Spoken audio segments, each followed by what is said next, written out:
based platform. The new internet platform has made it easier to contribute and access current news events, and the rise of membership participation has led to a dramatic increase of items being exchanged over the last year. With the exchange of news comes the exchange of ideas. Members can also benefit from avian journalist workshops and attachment schemes in our bid to create partnerships, spread knowledge, and elevate standards. So, contribute your views in global affairs and join us as we document history in the making. Asia Vision. Asian news through Asian eyes. Bismillah ar-Rahman ar-Rahim. Assalamu alaikum. I'm Nasma Abdul Mohsin and this is AVN News. It may seem like just another week at the Trump White House. Word of a potentially historic breakthrough on North Korea is forced to compete with a scathing assessment of the president by his former FBI director and court appearances by his personal lawyer and an adult film actress who claims she had an affair with the president. Is this the new normal? Or is it just the political phenomenon of Donald Trump breaking the mold again? VOA national correspondent Jim Malone has more from Washington. It will be a great day for them. It will be a great day for the world. President Trump at his Florida resort, raising hopes for a breakthrough on North Korea and containment of its nuclear threat. But within minutes, Trump shifted to blast the Russia probe that continues to cast a shadow over his administration. It is a bad thing for our country, very, very bad thing for our country. But there has been no collusion. They won't find any collusion. It doesn't exist. The president remains engaged in a war of words with James Comey, the man whose firing as FBI director set in motion the appointment of special counsel Robert Mueller to lead the Russia investigation. Comey told USA Today he worries the president may fire Mueller and the man he reports to, Deputy Attorney General Rod Rosenstein. That is a fundamental attack on the rule of law. So that's the most important thing. All of us should care about that. Again, this is above politics, above party affiliation, because it's all we are as a country. Trump was asked about the fate of Mueller and Rosenstein at his news conference. They've been saying, I'm going to get rid of them for the last 3 months, 4 months, 5 months, and they're still here. So we want to get the investigation over with, done with, put it behind us. But some of the president's friends and outside advisors are urging him to take action, says journalist Jonathan Lemaire. A number of those people have suggested to him, like, hey, you need to be tougher. Mueller is imperiling your presidency. You should fire him. The Russia probe and the recent FBI raids targeting Trump's personal lawyer, Michael Cohen, continue to bring great political uncertainty for the White House, says American University analyst Chris Edelson. We're coming to some kind of a head. I mean, certainly this the Cohen news is a really big deal, and maybe we'll find out more about that in the not-too-distant future. But it's hard to say with certainty what that means. Does that mean weeks or months? I don't know for sure. Cohen appeared in federal court earlier in the week, along with adult film star Stormy Daniels, sparking a media frenzy in Manhattan. The president has denied Daniels' claim that they had an affair and any knowledge of a payoff to allegedly silence her arranged by Cohen. Jim Malone, VOA News, Washington. French President Emmanuel Macron heads to Washington on the 23rd of April for talks with U.S. President Donald Trump at a time fraught with transatlantic differences ranging from Iran to trade to the status of Jerusalem. It is the first full head of state visit by a foreign leader during Trump's presidency, testament to the surprisingly close relationship forged between the two. But can it deliver tangible results? For VOA, Lisa Bryant reports from Paris. After the fireworks and military parade laid out for Donald Trump during last year's Bastille Day festivities in Paris, it's now the U.S. president's turn to give his French counterpart the red carpet treatment. Instead of a glamorous Eiffel Tower restaurant, the two leaders will dine at another historic landmark, Mount Vernon, home to America's first president, George Washington. Macron will also get a 21-gun salute and a chance to address the U.S. Congress. But beyond the pomp and circumstance, there will be tough issues on the agenda. When Mr. Trump came to Paris last year, it was the beginning, you know, it was the beginning, it was the happiness of the beginning. Now the beginning is over, and now we must work, they must work, and that is much more difficult. Iran, trade, Jerusalem, climate change. There are a lot of areas where President Trump and President Macron do not see eye to eye. The U.S. leader was not invited to a December climate summit in the capital after he pulled out of the Paris climate deal. And if we're here today, it's because many have decided not to readily accept the U.S. federal government's decision to leave the Paris Agreement. But today, Macron is widely considered Trump's go-to leader in Europe, the man who can interpret Trump's thinking for other European leaders and also fight for European issues. Some analysts see this Washington trip as a key test of whether this balancing act can work. If he gives the impression he is too much aligned on Washington and Trump in particular, this can backfire domestically here in France, especially if French interests or European interests are put at risk by a decision that the Trump president would take. France's youngest president ever and America's oldest one make an odd couple. Macron believes in multilateral institutions and alliances. Trump in America first. Macron is a workaholic. Trump is a tweetaholic. Then, of course, there was the famous handshake. There have been other U.S.-European special relationships, George Bush and Tony Blair, Barack Obama and Angela Merkel. This one may lift France's stature and Macron's on the world stage. What really sticks France and the United States together, and something that Germany and the UK cannot sell today to Washington, is this defense military cooperation and this military, general-to-general cooperation. That cooperation has been seen in fighting extremist groups in the Sahel and last week's joint strikes against suspected Syrian chemical weapons sites. But as Trump talks about pulling U.S. troops out of Syria, Macron wants to invest in a longer-term political peace process. France and Europe are also worried Washington will withdraw their tariff exemptions and pull out of the Iran nuclear deal. Today, really, there is a big disagreement between Mr. Macron and Mr. Trump about what are we going to do with the nuclear agreement on Iran. Others believe the two leaders are closing differences on Iran. Perhaps they will on other key issues, which will allow them to part with the same smiles they did last July.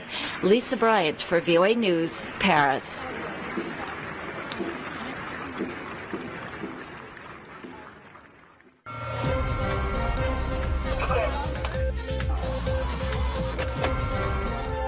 Asia Vision, Asian news through Asian eyes. The upcoming Inter-Korean Summit will take place in the uninhabited village of Panmunjom inside the tense and highly fortified demilitarized zone that separates the Communist North and the Democratic South. VOA's Brian Padden reports this historical site, where the Korean War armistice was signed in 1953, has since been a key point of contact for cross-border communication and a major tourist destination. The Panmunjom meeting site, located on the border between North and South Korea, was first established in 1951 to negotiate the truce to end the Korean War. The talks and the fighting went on for 3 more years before an armistice was signed. Today, Panmunjom has come to symbolize the ongoing division of the Korean peninsula. It is the only site along the heavily fortified 250-kilometer-long demilitarized zone border where soldiers from both the North and South are in close proximity to each other. No civilians live in the cluster of blue huts within the joint security area that is controlled by both North Korea and the UN command established during the Korean War. The whole job of the Joint Security Battalion here, the ROK soldiers and the U.S. soldiers that you see out here today, is to provide security to enable dialogue between the two talks. Panmunjom has been the site of numerous cross-border talks, including recent planning sessions for the upcoming Inter-Korean Summit. The meeting between South Korean President Moon Jae-in and North Korean leader Kim Jong-un will take place in the Peace House, a conference building on the South Korean side of the DMZ. It will be the first time a North Korean leader has visited South Korea. They're still working out exactly the series of events, so how the two leaders will egress into the building, and then of course they'll have staffers that come with them.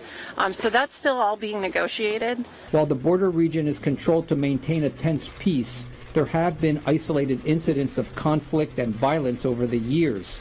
In November, security cameras in the DMZ recorded the North Korean military shooting one of its own soldiers as he raced across the border to defect to the south. The Joint Security Area is also a major tourist destination where over 100,000 people visited from the south in 2017, and nearly 30,000 visited the site from the north. One of the main attractions is what is often called the Propaganda Village on the north side of the DMZ, a group of brightly colored buildings that South Korea says is uninhabited and was built to produce the illusion of prosperity in the impoverished north. Brian Patton, VOA News, Seoul. According to a recent study, for every man, woman and child on Earth, there is roughly 1 ton of plastic trash. Advocates say tackling such a huge problem can start with a tiny step. With Earth Day coming up April 22nd, they are asking people to skip the straw. VOA's Steve Bragona has more. Nearly every drink comes with a plastic straw. But have you ever wondered where they all go? A straw. A straw. Straws are among the most common items found in litter cleanups around the world. The nonprofit Ocean Conservancy has been holding cleanups like these for more than 30 years. Sarah Kohler is with the group's Trash-Free Seas program. And over the 30 years, volunteers have collected over 10 million plastic straws and stirrers off of beaches and waterways and coastlines around the world. The group says the ocean is strewn with 150 million metric tons of plastic trash of all kinds, clogging coastlines, ensnaring wildlife, and even littering land far from any human settlement. And each year, another 8 million tons wash in. The problem is expanding rapidly in the fast-growing coastal nations of Southeast Asia, says Bridget Croak with the sustainable investment group Closed Loop Partners. And it's, for 2 primary reasons. One is that the infrastructure isn't there to get it somewhere else. The systems to collect, sort, and recycle materials are lacking in much of the developing world. The other reason, she says, is the single-use plastic packaging that makes up much of the trash is basically worthless. Plastic bottles are the exception that proves the rule. There are kind of informal economy of waste pickers that are collecting that because they find value in that material and they can sell that. Closed Loop Partners is working with some major companies to make more packaging recyclable and improve recycling systems. But in the meantime, Kohler and the Ocean Conservancy have a suggestion. Skip the straw. For most of us, we can drink our beverage without a straw just fine. So it just kind of seemed like a really nice item to target to reduce the number that are out in the waste stream and effectively reducing the number that can end up on the beach. Or try an alternative, like reusable, washable metal straws. While skipping the straw will not solve the plastic pollution problem, Kohler says it's a way people can get started. We get questions all the time asking about how people can prevent marine debris in their everyday lives. Skipping the straw is kind of the first thing that we tell them. It is really that entry point. They hope people will then start thinking about other ways they can use less plastic and help keep it out of the oceans. Steve Baragona, VOA News, Washington.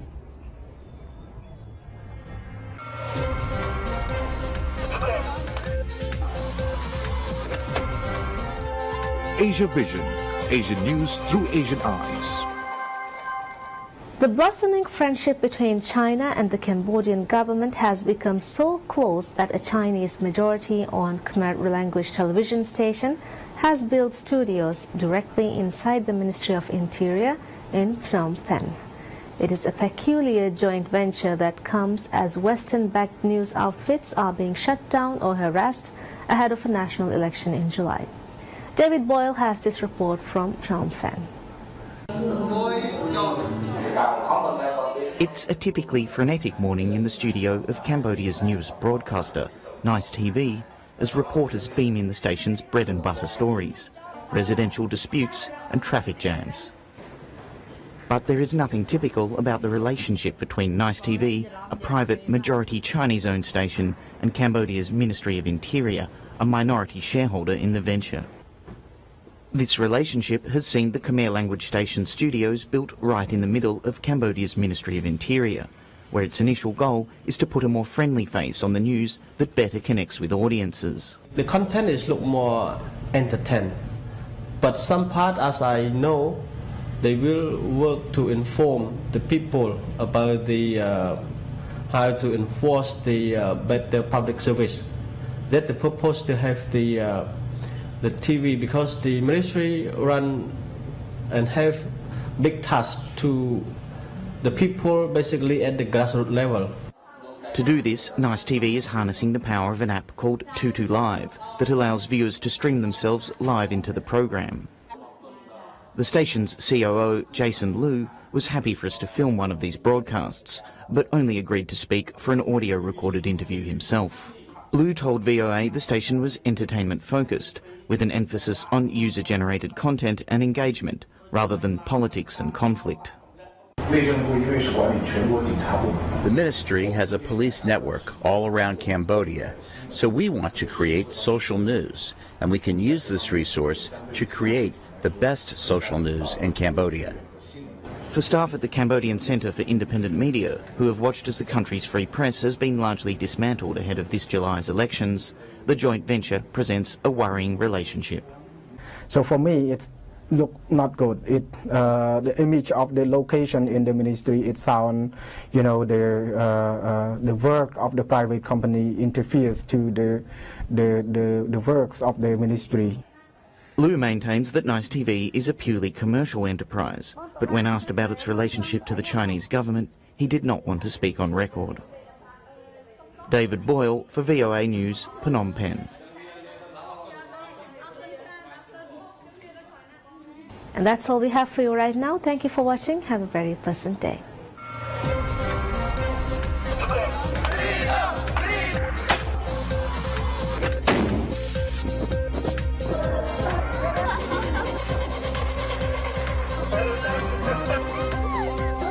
Creating a news agenda that reflects an unbiased view of Asian current affairs without relying on external news sources. Asia Vision, Asian news through Asian eyes. For over 30 years, we have been getting stronger and faster. This year alone, we have added 4 new members, increasing our total to 30 members, contributing and exchanging news material every day. But our influence is just not limited to the region. We have been expanding our network across the globe. In the Middle East and Northern Africa, we have Sister Union, Arab States Broadcasting Union, sharing news with us daily. In Europe, we exchange news with over 60 different European broadcasters, and in America, CNN receives news materials from AVN and broadcasts them all over the world. Asian news is changing faster and having more of an impact on global affairs than ever before. Through improvements in technology, journalists are able to submit and access more news stories and receive updates faster through our newly integrated internet-based platform.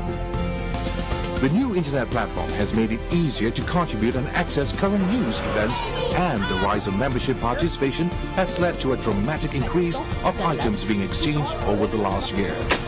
With the exchange of news comes the exchange of ideas. Members can also benefit from AVN journalist workshops and attachment schemes in our bid to create partnerships, spread knowledge, and elevate standards. So, contribute your views in global affairs and join us as we document history in the making. Asia Vision, Asian news through Asian eyes.